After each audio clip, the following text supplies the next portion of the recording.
Hey, welcome back to Anchored Life with Kayla. Today I am giving you guys 3 quick ways to prevent a meltdown, baby edition. And make sure you keep watching because next week is a mom edition. I don't know how to prevent meltdowns in teenagers, but I will tell you what I do know.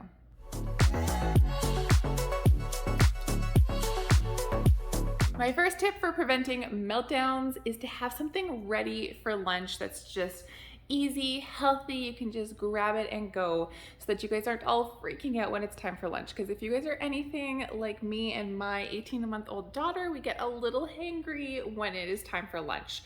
So there's been many a day when I was all of a sudden super hungry, Sophie was super hungry, and I'm trying to make her lunch because she's freaking out. I mean, well, I'm getting really cranky because I'm hungry too. So you know what? It's just better to just have something easy, ready to go. I always kind of look down on prepackaged salads that you find at the grocery store. I'm like, oh, that's crazy. Who would spend all that money on buying prepackaged vegetables? But now I do it because it is an easy thing to do. I'm like, okay, I'm getting more vegetables in my day, and everything's all chopped and washed, ready to go for me. So that's just a simple little thing that we do around here just to help things go a little smoother, prevent some of those cranky moments.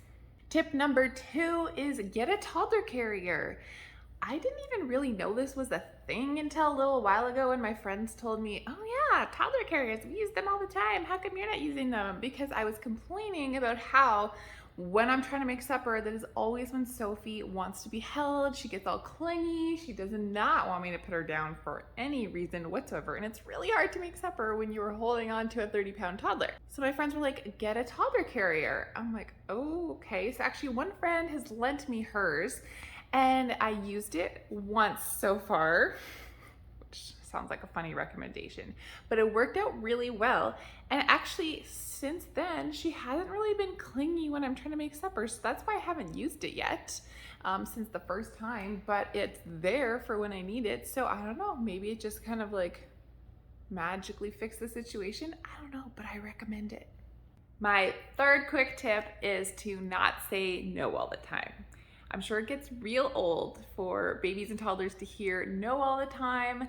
So I think it's good to be able to actually let them do some things once in a while, even if it causes maybe a bit of a mess, but as long as it's nothing dangerous or gonna like actually break something, let them go ahead and explore and let your kids help you with things. They love to help mom and dad with things. So getting them in there, even if it takes longer to do, it's just gonna help prevent meltdowns because they're gonna feel like they're actually allowed to do some things and they feel like they actually have some independence.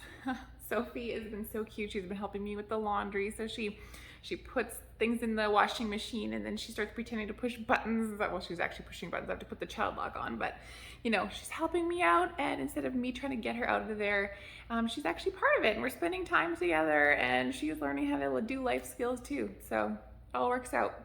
Those are my 3 quick tips on how to prevent baby and toddler meltdowns.